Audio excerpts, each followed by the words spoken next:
Movie की शुरुआत में हमें एक आदमी दिखाया जाता है जिसका नाम बर्ड होता है। दरअसल बर्ड एक वैम्पायर हंटर होता है और वो एक घर में जाता है। लेकिन घर में जाने से पहले वो एक वायर फिट कर देता है। और जब वो घर में जाता है तो उसके सामने एक बूढ़ी औरत आती है और वो बर्ड से पूछती है कि तुम मेरे घर में क्या कर रहे हो। तभी बर्ड अपनी गन से उस बुढ़िया को गोली मार देता है। लेकिन वो बुढ़िया मरती नहीं, क्योंकि वो कोई आम इंसान नहीं होती बल्कि एक वैम्पायर होती है।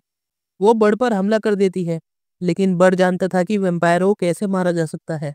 इसलिए वो उस वैम्पायर को मारकर उसके दांत निकाल लेता है कि इस वक्त में वैम्पायर के दांत बहुत महंगे बिकते हैं।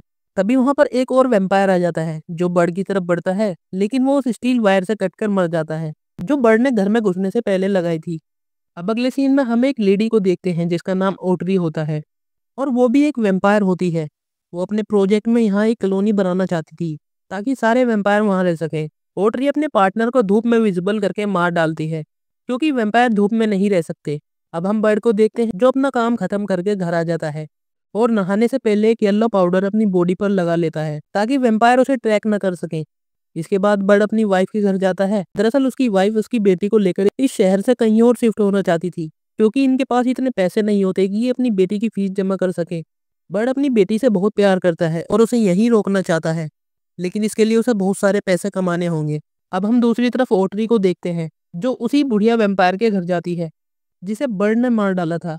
वो बूढ़ी औरत ओटरी की बेटी होती है। अपनी बेटी को मरा हुआ देखकर ओटरी को बहुत गुस्सा आ जाता है और वो अपने आदमियों से बर्ड को ढूंढने के लिए कहती है। इसके बाद हम बर्ड को देखते हैं जो एक शॉप में जाता है जहां वो उन वैम्पायरों के दांत बेचता है, लेकिन उसको इसके ज्यादा पैसे नहीं मिलते। अब अगले दिन हम बर्ड को देखते हैं जो अपने दोस्त से मिलता है जिसका नाम जॉन होता है। जॉन उसे एक यूनियन लीडर के पास ले जाता है और बर्ड उससे कहता है कि मैं दोबारा यहाँ काम करना चाहता हूँ। दरअसल बर्ड पहले भी यहाँ काम कर चुका है, लेकिन उसे बहुत सारे रूल तोड़ने की वजह से यहाँ से निकाल दिया गया था। अब जॉन के कहने पर यूनियन उसे दोबारा काम पर रख लेता है। दरअसल यहाँ जितने भी लोग काम किया करते थे वे सब वैम्पायर को मारने का काम किया करते थे। अब बर्ड को यहाँ डे शिफ्ट दी जाती है, यानी वो दिन में वैम्पायर को ढूंढकर मारेगा। उसे एक पार्टनर भी दिया जाता है। इसके बाद वो दोनों गाड़ी से वैम्पायर को ढूंढने के लिए निकल जाते हैं। तभी इन्हें कुछ वैम्पायर मिलते हैं। बर्ड बताता है कि ये बेबी वैम्पायर हैं जो इंसानों का खून हजम नहीं कर सकते, इसलिए बिल्ली और चूहों को मारकर उनका खून पीते हैं। अब जब वे अंदर चले जाते हैं तो बर्ड अपने पार्टनर को गन देकर वहीं रुकने के लिए कहता है और उनके पीछे चला जाता है। अब बर्ड उनमें से एक वैम्पायर को मार देता है, लेकिन दूसरा वाला बर्ड पर अटैक कर देता है और उस पर हावी हो जाता है। लेकिन तभी वहां पर उसका पार्टनर आ जाता है जो ये देखकर बहुत ही घबरा जाता है। बर्ड उससे अपनी शॉटगन मांगता है और जब उसका पार्टनर उसे गन देता है तो उस वैम्पायर को भी मार देता है। वहीं हमें वैम्पायर ओटरी को दिखाया जाता है जो उस शॉप ओनर के पास जाती है जिसे बर्ड ने वैम्पायर के दांत बेचे थे।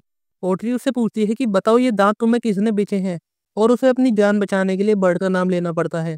वहीं बर्ड के घर के पास एक लड़की शिफ्ट होती है जिसका सामान उठाने में बर्ड मदद करता है और उन दोनों में अच्छी दोस्ती हो जाती है। अब जब बर्ड दोबारा वैम्पायर के दांत बेचने के लिए शॉप ओनर के पास जाता है तो वो उसे मरा हुआ मिलता है और उसके दांतों से बर्ड का नाम लिखा होता है। इसका मतलब ये होता है कि वैम्पायर अब बर्ड के बारे में जानते हैं। अब बर्ड का पार्टनर बर्ड से कहता है कि इसके बारे में हमें यूनियन को बता देना चाहिए, लेकिन बर्ड मना करता है और कहता है कि अगर यूनियन को पता चला कि मैं इस आदमी को वैम्पायर के दांत बेच चुका हूँ तो वो मुझे नौकरी से निकाल देगा, और इस वक्त मुझे नौकरी और काम की बहुत जरूरत है। अगले दिन बर्ड को खबर मिलती है कि वैली में बहुत सारे वैम्पायर हैं, इसलिए अपने पार्टनर के साथ वो वहां पहुंच जाता है जहां पर इनकी मुलाकात दो और वैम्पायर हंटर से होती है जो यहाँ पर वैम्पायर मारने के लिए आए थे। बर्ड उनको कहता है कि ये वैम्पायर मेरे शिकार हैं। तभी वो हंटर बर्ड को कहते हैं क्यों ना हम मिलकर इन वैम्पायर को मारें और इनके दांतों से मिलने वाले पैसे को आपस में बांट लें। अब बर्ड इनकी बात मान लेता है। अब ये सभी मिलकर वैली के अंदर चले जाते हैं और एक एक करके सभी वैम्पायर को मार डालते हैं। अब अगले दिन जब बर्ड अपनी बेटी को लेकर एक बर्थडे पार्टी में जाता है जहां पर इसे उस वैम्पायर ओटरी की कॉल आती है जो उसे बताती है कि जैसे तुमने मेरी बेटी को मारा वैसे ही मैं तुम्हारी बेटी और वाइफ को मार डालूंगी। ये सुनकर बर्ड वहां से निकल जाता है और अपनी बेटी को कार में बिठाकर उसके हाथ में एक आईपैड दे देता है। अब बर्ड वहां से निकलने लगता है क्योंकि उसके पीछे बहुत सारे वैम्पायर पड़ जाते हैं, लेकिन बर्ड सभी को चकमा देकर एक टनल से निकल जाता है। अब वो जैसे ही अपने घर पहुंचता है तो ओटरी पहले से ही वहां उसका इंतजार कर रही होती है और उसने उसकी वाइफ को भी पकड़ा होता है। यहाँ पर बर्ड की वाइफ बर्ड से पूछती है कि ये सब क्या चल रहा है। यहाँ पर बर्ड को अपनी वाइफ को सारी सच्चाई बतानी पड़ती है। इसके बाद ओटरी बर्ड से कहती है कि जैसे तुमने मेरी बेटी को मुझसे छीना वैसे ही मैं तुम्हारी बेटी को तुमसे छीन लूंगी। मैं उसे वैम्पायर बना दूंगी ताकि वो तुम्हारे सामने तुम्हारी वाइफ को मार दे। अब ओटरी बर्ड की वाइफ और बेटी को अपने साथ ले जाती है यहाँ पर बर्ड का पार्टनर भी होता है, जिसे वैम्पायर ने काट कर उसे भी वैम्पायर बना दिया था। लेकिन वो अभी भी अपने कंट्रोल में होता है। वो बर्ड से कहता है कि मैं तुम्हारी मदद करना चाहता हूँ। अब वो बर्ड को बताता है कि तुम्हारे पास जो नई लड़की रहने के लिए आई है, उसी ने ओटरी को तुम्हारे बारे में सारी इन्फॉर्मेशन दी है। अब बर्ड उस लड़की के पास जाता है और उससे पूछता है कि तुमने ऐसा क्यों किया। वो बताती है कि ओटरी ने मेरे को जबरदस्ती एक वैम्पायर बना दिया और मैं उसकी गुलाम थी, और अब मैं तुम्हारा साथ देना चाहती हूँ। इसके बाद ये तीनों वहाँ पहुँच जाते हैं जहाँ ओटरी ने इसकी वाइफ और बेटी को रखा था। वहाँ पर बहुत सारे वैम्पायर होते हैं और ये एक-एक करके सभी वैम्पायर को मारने लगते हैं, लेकिन इनकी गोलियाँ खत्म हो जाती हैं। तभी वहाँ पर बर्ड का साथी जॉन अपनी मशीन गन लेकर आ जाता है और सभी वैम्पायर को मार डालता है। इसके बाद ये लोग आगे बढ़ते हैं, जहाँ इन्हें और वैम्पायर मिलते हैं, लेकिन ये सभी को मार डालते हैं। गोलियों की आवाज़ सुनकर ओटरी को भी पता चल जाता है कि बर्ड यहाँ पर आ चुका है, और ओटरी उन्हें मारने के लिए और वैम्पायर भेजती है। और जब बर्ड और जॉन उन वैम्पायरों का सामना कर रहे होते हैं, तो एक वैम्पायर जॉन को काट लेता है। इसका मतलब ये हुआ कि अब जॉन भी वैम्पायर में बदल जाएगा। इसके बाद जॉन बर्ड से कहता है कि तुम यहाँ से जाओ, मैं अकेले ही इन सारे वैम्पायर को रोक के रखता हूँ। लेकिन बर्ड उसे अकेला छोड़कर नहीं जाना चाहता था। जॉन उससे कहता है कि तुम जाओ, मैं अकेले यहाँ पर सारे वैम्पायर को रोक लूंगा। बर्ड को जॉन की बात माननी पड़ती है और वो यहाँ से आगे बढ़ता है।